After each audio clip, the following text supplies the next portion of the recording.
Hello champion, कैसे हैं आप सब। तो टीआरई के लिए तैयार, सारा रास्ता खुल चुका है। तो बीपीएससी टीआरई 4.0 के एग्जामिनेशन के लिए अगर आप तैयार हैं तो सबसे पहले आप जिस सेगमेंट में हैं, जहां पे भी हैं, पीआरटी के अंदर हैं, टीजीटी में है, पीजीटी में है, आपको अपने सिलेबस को सही तरीके से देखना चाहिए। आज हम लोग डिस्कस करने वाले हैं हिस्ट्री के सिलेबस को। देखो, टीआरई के अंदर हर एक सेक्शन में, वो पीआरटी हो, टीजीटी हो, पीजीटी हो, हर जगह हमने बहुत बेहतरीन रिजल्ट दिया है और हर जगह हमारे बच्चे एज ए टीचर इस बिहार को सर्व कर रहे हैं।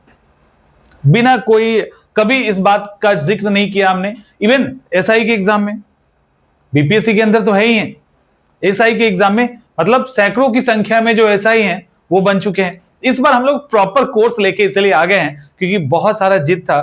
जो लोग सिलेक्शन लेके गए हैं ना, उन्होंने सजेस्ट कर दिया, तो फिर वो जहां पे और भी उनके साथ तैयारी करने वाले हैं उन लोगों ने काफी जिद किया, तो हम लोग टीआरई को लेकर सारे कोर्सेज लेके आ रहे हैं। देखो, किसी भी एग्जाम को निकालने के लिए सबसे पहले सिलेबस का एनालिसिस बहुत जरूरी होता है। मोटा मोटा एनालिसिस करते हैं, लेकिन सही एनालिसिस नहीं करने के कारण क्या होता है कि हम लोग जिस सेक्शन से सबसे कम सवाल आएगा उसको भी उतना ही वैल्यू देते हैं, उस पर भी उतना ही समय देते हैं। जहां से बहुत सवाल आएगा उस पर समय कम हो जाता है।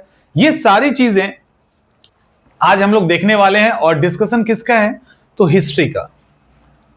पीजीटी के अंदर हिस्ट्री का जो सेक्शन है ना, उसको हम लोग देख लेते हैं। आपको पता है कि एज ए सब्जेक्ट यहां पे 80 क्वेश्चन आते हैं। इस 80 क्वेश्चन में एंशिएंट से जो सवाल आया है वो 15 है, मिडाइवल से जो सवाल है वो 14 है, मॉडर्न हिस्ट्री से जो सवाल है वो 39 है, और वर्ल्ड हिस्ट्री से जो सवाल है वो 12 है। टोटल 80 है। इतना ही नहीं, इसको पहले एक्सप्लेन कर देते हैं। अब देखिए, अगर ठीक से देखोगे तो सबसे कम सवाल वर्ल्ड हिस्ट्री से है, 12 सवाल। सवाल भी पेचीदा है और ये कोई फिक्स नहीं है। ऐसा नहीं है कि टीआरई 4 के अंदर एज इट इज ऐसे ही आएगा, लेकिन लगभग वेटेज यही होगा। सबसे अधिक वेटेज अगर होगा तो वो मॉडर्न हिस्ट्री का होगा, और मॉडर्न हिस्ट्री में भी नेशनल मूवमेंट को सबसे ज्यादा वेटेज दिया गया है।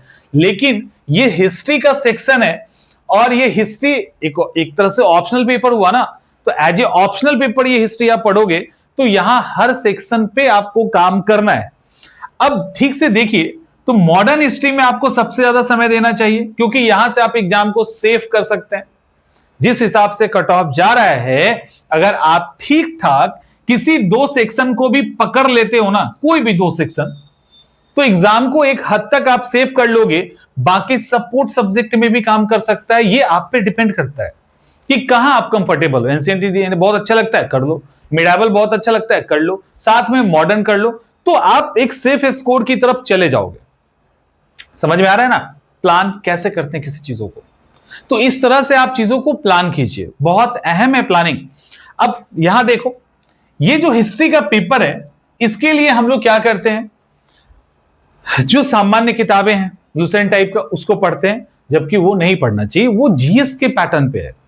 यहां पे कुछ सवाल अंदर जाके आपसे पूछा जाएगा। तो जब अंदर जाके पूछा जाएगा, इसका मतलब यह आपसे बीपीएस से लेवल का जो ऑप्शनल पेपर की तैयारी होगी वो वहां जा रहा है। और यहां एक और गलती होती है। गलती यह होती है कि हमें यह लगता है कि ये जो सवाल है वो नेट जेआरएफ जैसा है, तो यहां पे भी एक मार खा जाता है, क्योंकि तैयारी का लेवल नेट जेआरएफ वाले पे चले जाते हैं और वहां पे ये क्वेश्चन नहीं पूछा जाता। नेट जेआरएफ का एक अलग लेवल है, उसकी तैयारी अलग होती है, तो वहां से इसका कोई लेना देना नहीं है। और इसका जीएस पेपर से भी कोई लेना देना नहीं। अगर है लेना देना तो थोड़ा सा जीएस पेपर से ही है, नेट जेआरएफ से तो बिल्कुल नहीं है। तो जीएस पेपर और ऑप्शनल पेपर, पहले यूपीएससी के अंदर ऑप्शनल पेपर हुआ करता था जिसके अंदर ऑब्जेक्टिव टाइप के क्वेश्चंस होते हैं, तो उसी को कहीं ना कहीं उसी पैटर्न पे यहां पे सवाल आपसे पूछा जा रहा है जैसे बीपीएससी के अंदर होता है। तो उस पैटर्न पे यहां पे सवाल। एक और बात है, ये एग्जाम किस चीज का है? ये एग्जाम बीपीएससी के टीआरई 4.0 का है। ये बीपीएससी का भी एग्जाम नहीं है, तो वहां पे भी स्टैंडर्ड का ध्यान रखना पड़ेगा कि टीआरई के लिए एग्जाम दे रहे हैं। तो टीआरई का जो लेवल होता है वो जीएस का हो या ऑप्शनल का हो, वो थोड़ा कम होता है उससे। जीएस का क्वेश्चन देखा है ना आपने, जीएस का क्वेश्चन आपने देखा होगा, तो वहां पर भी जब मिलाओगे तो बीपीएससी के क्वेश्चन लेवल से उसका स्टैंडर्ड कम होता है। अब जबरदस्ती सिर फोड़ेंगे और नेक्स्ट लेवल पे के चक्कर में तैयारी करते रहेंगे तो पता चलेगा ये भी गया और वो भी गया। तो किसी भी एग्जाम की तैयारी के लिए सबसे अहम होता है उसका एनालिसिस करना कि किस तरह के क्वेश्चंस पूछे जाते हैं, उसी पैटर्न पे खुद को तैयार कीजिए।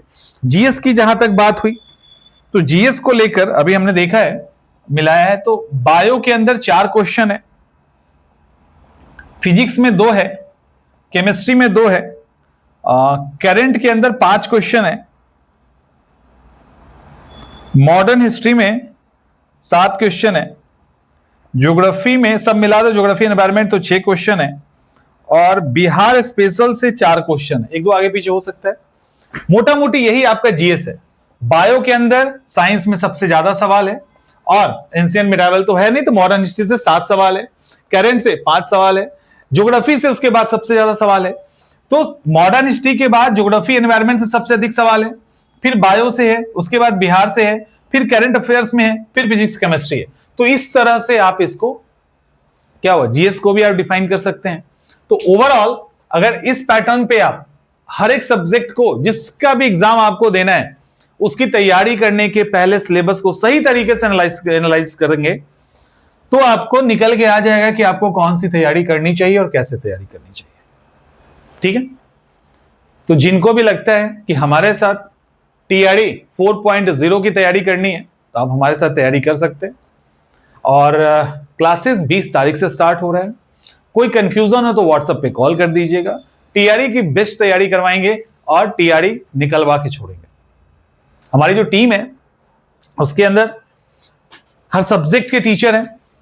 तो अगर आप लोग को कंप्यूटर भी अलग से करना है, स्पेशल कंप्यूटर वाला जो सेक्शन होता है, तो बताइएगा।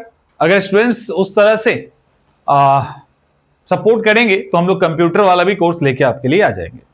उम्मीद करते हैं सब कुछ क्लियर है। मिलते हैं नेक्स्ट सेशन।